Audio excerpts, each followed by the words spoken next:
Boa noite, e hoje eu vou tentar ensinar gramática caindo de sono, vamos ver se vai dar certo. Bom, essa aqui é a lousa de gramática para prova da PD2, e são 3 conteúdos que vão cair. O primeiro conteúdo são as vozes verbais, o segundo conteúdo é o tipos de texto, e o terceiro conteúdo é tipos de discurso. Vamos um por um. Vozes verbais são duas, vozes passivas e vozes ativas, mas vamos com calma. Se a gente pegar, por exemplo, a frase do exemplo 1, ele comprou uma torradeira, vamos analisar essa frase para descobrir de que voz ela é. Primeira coisa, a gente olha o verbo. Verbo é comprou, a ação de comprar, e quem compra algo, portanto, uma torradeira é o objeto direto, e este objeto direto sofre a ação por parte dele. Quem comprou a torradeira? Ele, portanto, ele é o sujeito. Perceba como isso é a recapitulação das provas anteriores. Sujeito, objeto direto, etc. Então, ele é o sujeito que pratica a ação de comprar. E quem é comprado?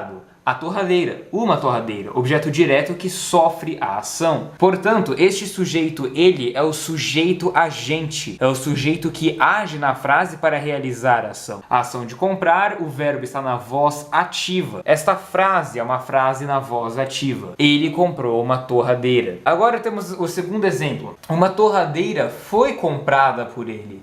Agora a frase já mudou. Temos aqui foi comprada, a união de dois verbos, ser e comprar, foi comprada, forma uma locução verbal que significa a ação de comprar. Quem compra é ele, mas agora a frase se inverteu. Não é mais ele o sujeito é uma torradeira, é o sujeito paciente. Esse sujeito paciente, ele tem o nome de paciente porque ele é da voz passiva, ele sofre a ação verbal. Uma torradeira foi comprada. Quem foi comprada? Uma torradeira. Ela sofre a ação, portanto, um sujeito paciente. O verbo está na voz passiva, que é aqui no particípio, foi comprada, e o por ele é o agente da passiva, também chamado de agente apassivador. Ele é o executor da ação. Mas ele não é, vamos dizer assim, o foco da frase. O foco da frase é uma torradeira. É o inverso da primeira, uma torradeira foi comprada. Uma torradeira é sujeito paciente. Por ele, agente da passiva. Agente da passiva é quem executa a ação, mas ele está na voz passiva. É uma coisa meio intuitiva, assim. Veja, uma voz ativa, uma ação é feita. Ele comprou uma torradeira. Ele comprou uma torradeira, voz ativa, uma ação contínua, digamos, uma ação simples. Agora, uma torradeira foi comprada, é o inverso, entendeu? Mas ele não só inverteu a frase. Muita gente confunde na hora de transformar ativa em passiva, simplesmente inverte a frase. Não. Tem que fazer todas as devidas modificações. Colocar uma locução verbal, por exemplo, ver com cuidado quem é o agente da passiva, no caso por ele. Enfim, essa é a voz passiva. Então são essas duas vozes, passiva e ativa. Piadas envolvendo casais gays não serão consideradas certas. E aqui temos o que se chama de voz passiva analítica. Ela é formada de sujeito paciente mais locução verbal mais agente da passiva, só que nem sempre. Por exemplo, esse esqueminha aqui é exatamente o que está representado aqui. Uma torradeira, sujeito paciente, foi comprada a locução verbal, por ele, agente da passiva. Esse por ele não é 100% necessário. Se você quiser apenas dizer uma torradeira foi comprada, você pode. A frase não vai estar tão específica, mas você pode, uma torradeira foi comprada. Ponto. Lindo. Então, o agente da passiva nem sempre aparece. Tem também a questão dos advérbios. Advérbios são palavras que expressam ideias. A gente tem advérbios de modo, advérbios de intensidade, de meio, de lugar, de tempo, de causa, de companhia, de instrumento, etc. Olha, advérbio é uma matéria bem antiga. Se você não lembra, abre aí no Google tabela dos advérbios, você vai ver os advérbios principais. Mas você sabe o que é um advérbio. Lentamente, modo, lentamente. Intensidade, muito. Lugar, ali. Tempo, ontem, amanhã. Isso são advérbios. Tem que saber os tipos de advérbio e o que eles expressam. Porque eles não têm certa importância. Se você abrir na aula 15 e 16, você vai ver que tem muitos exercícios envolvendo advérbio. Você tem que dizer o que eles expressam na frase. E eles serão de grande importância, porque quando você está fazendo aí a transição da voz passiva ou ativa, o advérbio muitas vezes dita o sentido geral, né? A ideia que a frase quer passar. Então tem que se atentar a esse conceito dos advérbios, certo? Então acho que é isso quanto a vozes verbais. Próximo assunto, tipos de texto, gênero, aula 17 e 18. Existem 3 tipos de texto: o descritivo, o narrativo e o dissertativo. Vamos começar com o descritivo. Bom, o descritivo é um texto chamado figurativo. Ele trabalha figuras. Ele trabalha palavras concretas. Ele não trabalha ideias abstratas, ele não trabalha coisas metafísicas, como diria o Sidney. Ele trabalha coisas concretas, porque ele está, afinal, descrevendo alguma coisa. O descritivo descreve, pelo amor de Deus. Os objetos, os acontecimentos são simultâneos. Não existe tempo posterior ou anterior. Numa descrição, o tempo não importa. Eu vou descrever o vestido da Luísa no livro tal. Não importa o tempo, o tempo que você vai... Não existe uma passagem de tempo em descrição. O objeto e o acontecimento, os objetos e os acontecimentos são simultâneos. O segundo tipo de texto é o texto narrativo, que também é figurativo, ou seja, também vai trabalhar palavras concretas. O texto narrativo relata transformações de estado que afetam o personagem. Afinal, o texto narrativo é o quê? O que é uma narrativa? É uma história sendo contada. E uma história envolve o quê? Envolve ações acontecendo, certo? Então, relata transformações de estado. E o tempo na narrativa é chamado de tempo cronológico, aquele tempo de começo, meio e fim, o tempo que segue numa linha contínua. Ou seja, existe a ideia de anterioridade e posterioridade, ao contrário do texto descritivo. Então, o tempo cronológico, por exemplo, você pega o livro O Curtiço, que a gente está lendo para literatura, o livro é um negócio do começo ao fim. Começa aqui, começo, meio, fim. É uma linha só. Claro que alguns livros usam flashbacks, flash forwards,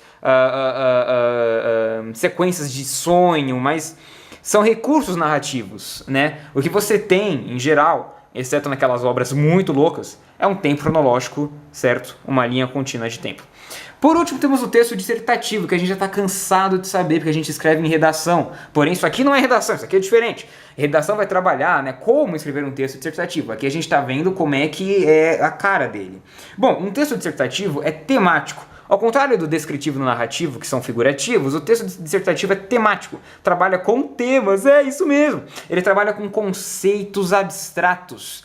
Ele não trabalha com coisas palpáveis, concretas, ele trabalha com ideias. Então, disserte sobre a legalização das drogas, disserte sobre a eleição de 2018, disserte sobre a pobreza no Brasil. Não são coisas concretas, são ideias, são temas. O que é um tema? Tema é um recorte, certo? É alguma coisa que existe, que engloba várias outras coisas, e daí você tem que dissertar, ou seja, opinar sobre isso.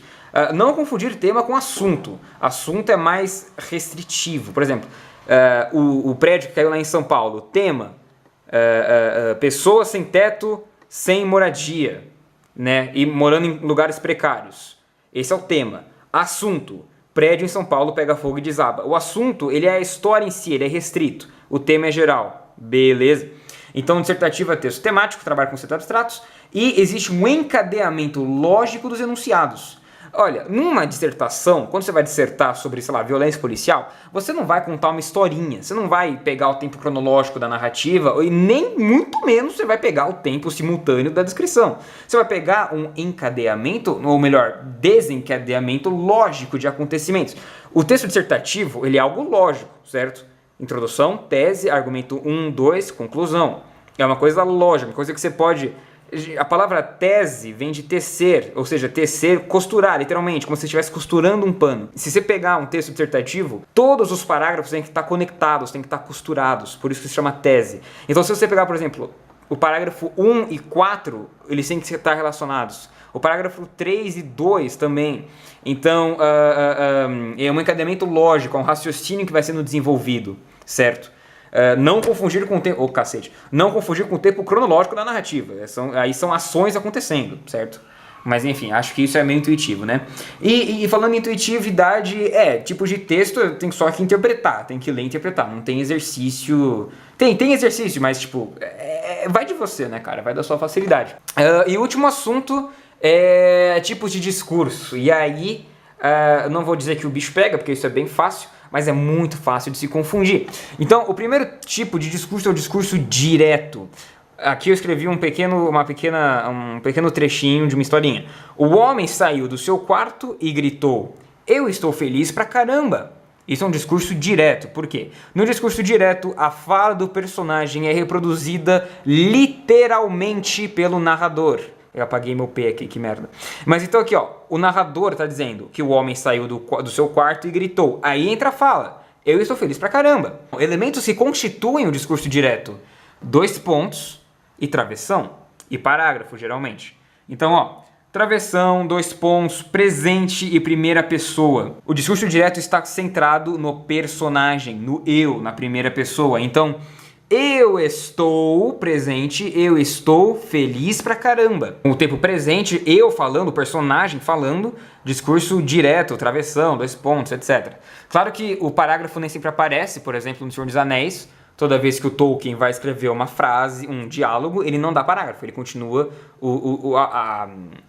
ele continua o diálogo, mas ele bota um travessão. O travessão é a marca de fala, certo? E gritou, ó, gritar, dizer, falar, grunhir, são chamados de verbos de sende, ou verbos de dizer. Então, verbos de dizer são verbos que exprimem fala, porra. Então, gritou, falou, berrou, disse, verbos que exprimem um diálogo, e o travessão, que é a marca de fala, certo? Certo. Discurso direto, centro no personagem. Agora, olha aqui. O homem saiu do seu quarto e gritou que ele estava feliz pra caramba. Ah, perceba a diferença. Isso aqui é o discurso indireto. Ou seja, vai mudar. Eu apaguei e mudei também. Estou apagando minha luz inteira, mas foda-se. O discurso indireto, obviamente, vai ser o contrário do direto. Né? Então, olha aqui. Enquanto aqui o centro era no personagem, primeira pessoa, presente, aqui é o contrário. O centro é no narrador. Terceira pessoa, ele. Ou seja, ele o personagem, não eu o personagem. Percebe a diferença? Passado. Por exemplo, aqui, ó. Eu estou feliz. E gritou que ele estava feliz. Ausência de parágrafos e marcas de fala. Ou seja, sem travessão e sem parágrafo. No discurso indireto, o narrador não abre espaço para o personagem falar por si só. Por exemplo, aqui o narrador fala a parte dele, e aí ele abre espaço com os 2 pontos para o personagem falar a parte dele. Aqui o narrador é egoísta, o narrador não abre para o personagem, o narrador reproduz, não literalmente, o que o personagem disse. O homem saiu do seu quarto e gritou que ele, porque afinal, terceira pessoa ele, já que o narrador não abre espaço para o personagem, e gritou que ele estava feliz pra caramba. Ele quem? O homem. Gritou que ele estava no passado, ele estava feliz pra caramba, discurso indireto, certo? E aqui nós vamos ter a mistura dos dois, o discurso indireto livre. O homem saiu do seu quarto, estou feliz pra caramba. Aí continuaria. Então, olha aqui, olha lá, ele misturou o discurso direto e indireto. E eu até grifei aqui para deixar bem claro. O que está grifado de vermelho é narração. O homem saiu do seu quarto. Fala, estou feliz pra caramba. Mas perceba que não existe travessão, não existe 2 pontos, não existe parágrafo, não existe nada. Não existe mudança de tempo verbal. Estou feliz e estou feliz. Não existe mudança de pessoa, eu e eu. Não existe nada disso, mas existe sim uma vral, os dois serem unidos, certo? Então esse é o discurso indireto livre, mistura dos outros discursos, diferença de vocabulário entre narração e fala. Você pode acontecer, por exemplo, na obra do Monteiro Lobato. Ele narra com uma linguagem rebuscada, não necessariamente Monteiro Lobato, eu estou dando um exemplo, mas pega algum livro que faça isso. O narrador fala de forma chique, digamos, fala de forma rebuscada, de forma gramaticalmente correta, só que a fala do personagem é literalmente escrita como se ouve. Então se o cara fala assim, sei lá, oi senhor, aí vai estar escrito oi senhor, não vai estar escrito oi senhor, porque o narrador a fala é reproduzida literalmente como se ouve. Então vai existir uma diferença entre o vocabulário, a formalidade da narração e a formalidade da fala, entende? Entonação na fala, entonações na fala, isso é muito importante. O narrador geralmente é neutro. O homem saiu do seu quarto. Agora, estou feliz pra caramba! Olha essa exclamação que sugere felicidade, que também aparece aqui, ó. Mas não aparece aqui. Aqui é tudo seco. Aqui não. Então, estou feliz pra caramba. Aqui é o homem falando. Só que ele divide espaço com o narrador, certo? Então, ó, entonação na fala, ou seja, a entonação que o personagem quis passar o narrador também vai colocar de forma literal. Por exemplo, tem um conto, né, que é o Hotel Majestic. Tem uma cena desse conto que o menininho tá esperando a mãe dele no quarto. Aí a frase que tá no livro é a seguinte: a mãe entrou no quarto e olha o que eu trouxe pro meu filhinho! Exclamação. Perceba que até minha voz mudou? A mãe entrou no quarto e olha o que eu trouxe pro meu filhinho. Porque é meio narrador, meio personagem. Certo? Aqui é importante análise e exercício, não tem como fugir muito disso. Então, ó, para treinar tipo de discurso, conversão de discurso, como passar o direto pro indireto, indireto pro direto, indireto pro indireto livre. Gente, ó, tá aqui, ó, a chave tá aqui. Se o direto é primeira pessoa eu, presente, travessão, 2 pontos, o indireto é o contrário. Pega essa frase e passa pro indireto. Tira tudo isso aqui, inverte. Tira o travessão, tira 2 pontos, tira o presente, coloca passado, tira o primeira pessoa, coloca a terceira, certo? Então, o negócio de converter discurso é aqui, você vai ver as características de cada discurso, fazer um contrário do outro para aí poder converter. Mesma coisa na voz passiva, por exemplo, quando pedirem para você passar uma voz ativa para passiva, a passiva para ativa, você pega as características da voz ativa, inverte tudo, inverte a própria frase, no caso literalmente inverte, né? E passa para a voz passiva. Façam exercícios, é o melhor que pode ser feito. E aqui na questão de tipos de texto é muito intuitivo. Deixa eu pensar se eu esqueci alguma coisa. Acho que não. Assim, a Sueli disse que vai cair muito exercício de discurso, 1 ou 2 de vozes verbais, interpretação, etc. E aí também 1 ou 2, ou quase nada não, né? Vamos dizer 1 ou 2 de tipos de texto, 1 ou 2 de vozes verbais e muito de discurso, claro, sempre com a parte de interpretação de texto que toda prova de português tem. Muito obrigado por assistir o vídeo, boa noite a todos e até outro vídeo aí, tchau!